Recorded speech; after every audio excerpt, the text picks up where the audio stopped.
Are you searching for powerful tools to expand your consciousness, yet finding the right one feels elusive? Have you heard of out-of-body experiences or OBEs? And if so, are you ready to try something completely new? Hi there, I'm Pauline Iris, and today, we're going to dive deep into consciousness, exploring ways to awaken and expand your spiritual awareness. In this video, I'll be sharing insights from Robert Monroe, a pioneer in consciousness exploration. His research and teachings have unlocked access to new dimensions for countless people. The journey to expanded consciousness can be difficult to navigate. It's often hard to know which techniques or methods are genuinely effective and who to trust. But wouldn't it be wonderful if you had a clear, reliable path to follow?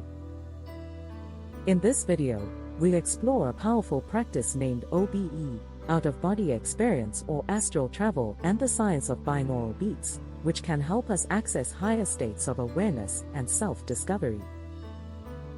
There are many paths we can take to expand our consciousness. Practices like meditation, including transcendental meditation like I teached you in one of latest video, are valuable tools for spiritual awakening. But today, we'll focus on out-of-body experiences, or OBEs, as well as the methods developed by Robert Monroe to induce them. So, what exactly is an OBE? In simple terms, an OBE allows our consciousness to transcend the physical body, experiencing existence beyond the material form. It's a unique state where our soul, our very essence, explores realms beyond our waking world. Many who've experienced OBEs describe them as life-changing, opening doors to higher wisdom, healing, and an intense awareness of their soul's journey. Robert Monroe was an extraordinary individual who had mastered OBEs to the point that he could initiate them at will. Back in the 1960s, Monroe began having spontaneous OBEs, which led him to develop a groundbreaking method that made it easier for others to access these states. His discoveries helped him, and many others, experience these realms with intention and clarity. So, how did he do it? Who was Robert Monroe? The pioneer of conscious exploration, Robert Monroe wasn't just a seeker, he was a visionary and a scientist at heart. In the mid-20th century, Monroe was a successful radio executive with a typical life until he began experiencing spontaneous OBEs. These experiences were initially unsettling, yet they sparked a curiosity in Monroe that eventually consumed him. Determined to understand this phenomenon, he founded the Monroe Institute, a research organization dedicated to studying consciousness and altered states. Over decades of research, Monroe found that he could induce OBEs through sound frequencies, specifically using something called binaural beats. This discovery was groundbreaking. By listening to two slightly different sound frequencies, one in each ear, the brain could be guided into specific states associated with OBEs, lucid dreams, and even deep meditative states. This technology, which Monroe coined Hemi-Sync, works by balancing the brain's hemispheres. By synchronizing the left and right brain, Hemi-Sync enables the mind to access altered states more easily. Imagine reaching deep meditative states or even having an OBE with just the aid of sound. Through his institute, Monroe developed this technology to help countless individuals explore consciousness safely and reliably. Essential reading: Robert Monroe's books on OBEs and consciousness. If you're truly interested in exploring these dimensions, Robert Monroe's books are invaluable resources. Each book offers insights into the worlds he experienced, providing a roadmap for those of us on a similar path.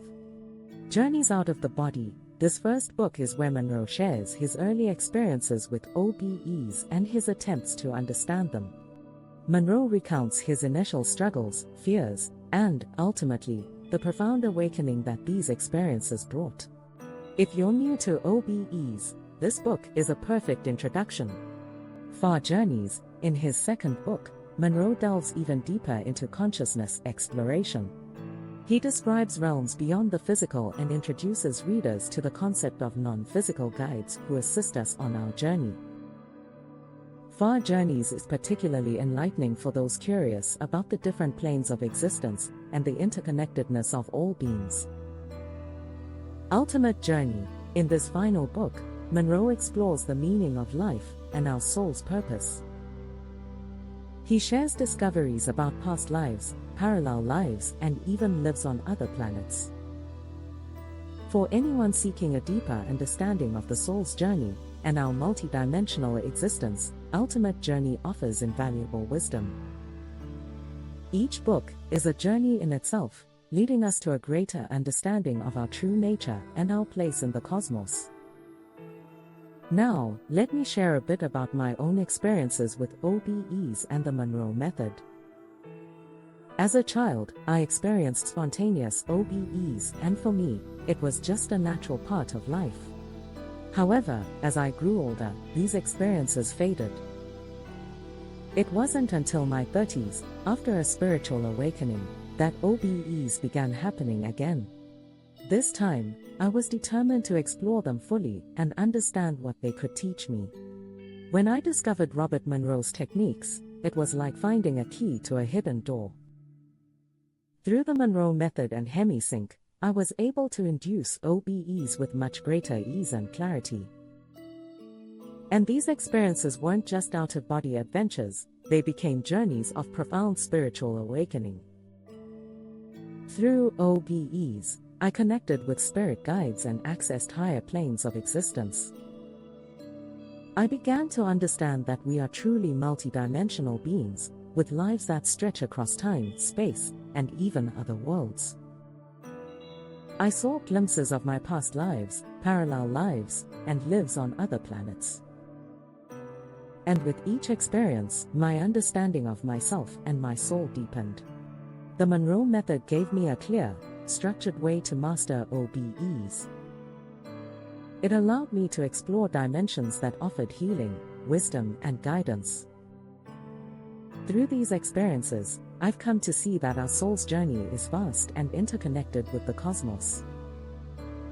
And now, I'm excited to share something truly special with you, a rare interview with Robert Monroe from 1995. In this interview, Monroe shares insights that are as powerful and relevant today as they were then. His words offer a window into the mysteries of consciousness and the incredible potential we each hold to awaken our spirit. After listening, I'd love to hear your thoughts. Have you had an OBE? Have you experienced moments of spiritual awakening or felt a connection to your soul's past lives? Share your story in the comments or ask any questions you may have. We're all here to learn from and support each other. Thank you so much for being a part of this journey with me. I hope this video provides you with new insights and tools for expanding your consciousness. If you found this valuable, please subscribe to Iris Rainbow Waves, and don't forget to explore our playlists, which feature powerful guided meditations and teachings. For now, listen carefully to this rare interview with Robert Monroe from 1995. Love, Pauline Iris. Hello everyone, this is Bruce Stephen Holmes, the Timeless Voyager, and I have on the line today from Virginia. Are you in Virginia Beach or? Oh no, not Virginia Beach. Okay, you're actually in Virginia. We're in the foothills of the Blue Ridge. That's where we like to say we are. Foothills of the Blue Ridge Mountains. Mm-hmm. Robert A. Monroe.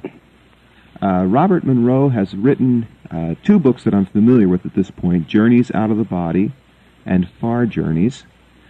There's been a biography written about you by Bayard Stockton, is that right? That's right. Okay, and that's called Catapult. Let me tell my listeners a little bit about you. You have a degree from Ohio University after studying engineering and journalism. Ohio State University. Ohio State. There's a difference. All right. Okay.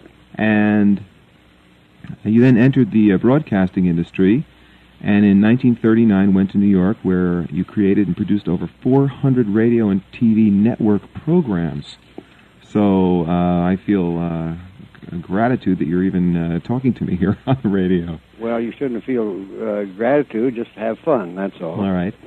In addition, you directed and wrote and composed all the orchestral music for the programs. Is that right? Yes. Mm-hmm. Wow, much of which is still in use in television and motion pictures today. Some of it. Mm-hmm. Okay. You formed the Robert Monroe Productions, which at its peak produced 28 radio network shows weekly. That's right. Later becoming vice president of programs and director of Mutual Broadcasting System until 1956. Became president of Lowry Associates. Is that Lowry or Lowry? Like your pig. All right. Formed Jefferson Cable Corporation, of which you were the president until 1976. Founded the Monroe Institute of Applied Sciences in 1973. I see your facilities and laboratories are in Afton. Nearby, yes. Nearby Afton, Virginia. Granted a generic patent in 1975 for a method and technique of inducing relaxation and sleep. And you refer to that as the FFR. What does that stand for? That stands for frequency following response. We researched and determined certain sound patterns in sound, which means they are non-invasive, as it were. They're not electrical stimulation, is what I'm saying. And these induce various states of consciousness, basically. We call it a frequency following response because you can identify them by taking an EEG, a brainwave study, and see these particular patterns within the brain. All right, we're going to get back to that. You're internationally known for your work with the effects of sound waves on human behavior, which is what this is primarily about. Is that right? That's true. Mm-hmm. All right. You're a pioneer in exploring out-of-the-body experiences, and your book, Journeys Out of the Body, has become the undisputed classic in the field of out-of-body experience research. Kind of hard to say that, but I think that pretty much sums it up. Anything you want to add to that before we start, Mr. No, McCall? you're doing very well. Great. All right, for my listeners, let's start with this very important question. What is an out-of-the-body experience? Well, let's start and make a number that's interesting. Not our studies, but recent studies, and that means within the last 10 years or so, indicated that 25% of the population in the United States remembers having at least one spontaneous out-of-body experience. What is it? Well, it's best described as a state of consciousness, awareness, which means your mind is awake and alert, that does not depend on physical sensory input, meaning it is acting from your perspective separate and apart from your physical body. And as to what and how that is, there's been a lot of scientific discussion as to what that is, and our religions have given it a name too. But basically, you are able to exercise facsimiles is the best word of the sensory input that you have in the physical sense, in the physical continuity, as it were. So if you can think of that you are perceiving and separate and apart from this physical mechanism that provides you with this input, you're able to see, for example, and you're able to hear, and in some cases able to touch. Now, I've never been able to smell very well or taste in the out-of-body state, but that out-of-body consciousness, as it were, is able to be, well, let's say 2 inches away from the physical, or if you want to put it at the extreme, you can go to Mars and cruise around Mars and see what's going on there. It's that unlimited. All right, now there are those who would refer to this as the astral body. Would that be a good term to use here? Well, we don't like it, and the reason we don't like it is because it has sort of an occult connotation to it, in the sense that it was used in a time sort of prior to the scientific model that we attempt to follow. So we and a psychologist friend way back in the early 60s came up with the OBE, OBE, and that sounded too bad, so we settled for OB, out-of-body experiences. So you like to look at this thing in a pragmatic way, I guess, scientifically speaking. Very much. All right, now let's say then pragmatically, what would be the purpose of an out-of-the-body experience then? Well, That's the enigma, the question. That took me a lot of work to find out what value it had, if any. And the second thing is that through the years, what purpose, that's open to a lot of discussion. There have been all sorts of ways that one can use it and one does use it. But I think the key thing is to recognize that we are firmly sure now that everyone goes out of their body during what we call delta sleep, or deep sleep, as we call it. So when we see delta waves, yes, and that's a sleep where you are at very low level of physical response, and it's that deep sleep that we all have during our sleep cycle, for anywhere from 10 to 20 minutes, and maybe sometimes more. So there are cycles here, the cycles of delta. That's right. We all have cycles of delta. We have cycles of an hour and a half cycle of sleep. That's a pattern we have all during our whole sleep period. Mm-hmm. But a part of that is the delta sleep state. And we sort of drift down to that delta state, and then we get there, and then we become totally inert. And blood pressure goes down, temperature goes down, and we respond very little to any external stimulant. We found that in lab studies that a person in the out-of-body state resembles near perfectly the profile of delta sleep. All right, now the difference, of course, is their consciousness. Is that right? That's true. Mm-hmm. Now, let's come back to delta for a moment. Let's say, scientifically speaking, or let's say objectively. Objectively, is there any way to know whether a person is having a conscious out-of-body experience versus can you say unconscious? Oh, by all means. All right, an unconscious certainly. out-of-body experience? Is there a way to tell the difference? Oh, yes, indeed. For example, a person in the out-of-body state, and let's say that